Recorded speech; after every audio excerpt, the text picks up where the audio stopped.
les pertes des Occidentaux, des Alliés, de l'armée des Alliés en 24 heures. En 24 heures, je vous dis bien, ça donne des maux de tête. Et ça fait couler assez d'encre. Ça prouve à suffisance qu'il n'y a plus rien. Il n'y a plus de force. Il n'y a plus rien dans les réserves. Il n'y a plus d'énergie. Ils ne peuvent pas, mesdames et messieurs. Partagez la vidéo dans tous les groupes possibles. Oui, ça donne des maux de tête. Jusqu'à 1160 militaires. 1160 militaires en 24 heures du côté des Alliés. 155 drones, 6 missiles Storm Shadow. Les pertes des Alliés en 24 heures. 24 heures le long des lignes du front. Sur l'axe de Kupiansk, les forces de Vladimir Poutine ont amélioré considérablement leur situation tactique le long de la ligne de front et ont repoussé deux contre-attaques des Alliés. Les Alliés ont perdu jusqu'à 30 soldats à ce niveau. Cher dame, cher monsieur, cher le conseil. L'armée de Vladimir Poutine a amélioré sa situation sur l'axe de Donetsk. Les pertes des ennemis s'élèvent à 630 militaires. Cher dame, cher monsieur, cher le conseil. Alors, les forces armées russes ont repoussé 8 contre-attaques des forces armées des Alliés sur l'axe d'Edvika. Les forces des Alliés ont perdu jusqu'à 380 soldats. Mesdames et messieurs, partagez la vidéo dans tous les groupes possibles. Alors, sur l'axe de Donetsk Sud, les forces russes ont amélioré leur situation tactique le long de la ligne de front. Les forces des Alliés, l'ensemble des Alliés, n'est-ce pas, ont perdu jusqu'à 80 soldats à ce niveau. Les pertes alors des Alliés, l'armée des Alliés sur le front, parce que, est-ce que nous allons toujours continuer à dire l'armée ukrainienne? Non, l'Ukraine n'a pas d'armée. Vous comprenez? Ça n'existe plus. D'ailleurs, il y a une loi qui a été votée pour la mobilisation, parce que ça manque énormément d'hommes sur le terrain. La rotation, voilà. Et ceux qui sont sur le terrain, ils sont fatigués. Ça fait maintenant plus de 2 ans, plus de une année, plus de 6 mois, plus de 7 mois, des soldats qui sont au front. Il n'y a pas de relais, n'est-ce pas? Il n'y a pas de rotation. Ils sont exténués. Donc, c'est pourquoi la loi a été rapidement votée. Et ils sont allés jusqu'à, pour la mobilisation des détenus.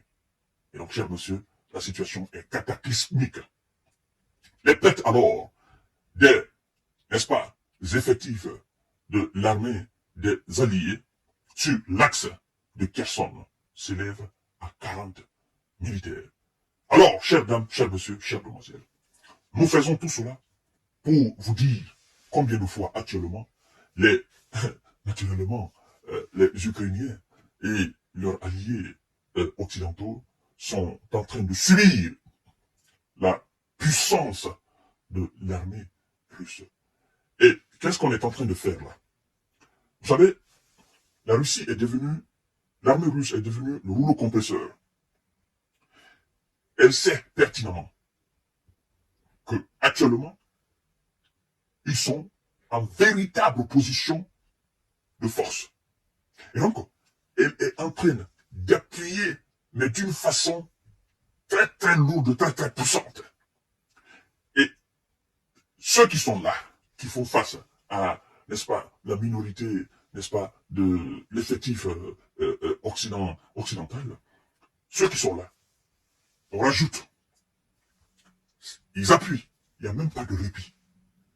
24 heures sur 24, ils appuient. De l'autre côté, il n'y a pas de rotation. Et de l'autre côté, ceux qui sont là, ils sont appuyés. Et ceux qui viennent appuyer sont aussi appuyés. Sans même parler des vecteurs aériens. Sans parler des missiles qui viennent de derrière. Sans parler des obus. Sans parler de ces bombes-là. Sans parler des multiples roquettes. Donc, actuellement, ils sont cernés. Ils sont cernés. Ils n'ont pas d'échappatoire. Vous savez, en ces moments critiques, il faut savoir faire la différence entre les discours politiques des hommes politiques et la réalité sur le terrain. Parce que, à partir du moment où le patron de l'armée des Helléniques, M. Alexandre Sirski, lui-même admet ouvertement que les Russes sont, c'est-à-dire, ils sont incalculables, qu'ils sont supérieurs et qu'ils avancent. Ça veut dire que, voilà, c'est le NAS, au fait. Ça n'a rien à voir avec les politiques. Ça n'a rien à voir avec les militaires sur les plateaux de télévision. Non, parce que lui, il est militaire. Il est patron de l'armée. Et il est souvent sur le terrain. Donc, ce que lui dit, c'est ce que nous, en quelque sorte, nous allons décortiquer.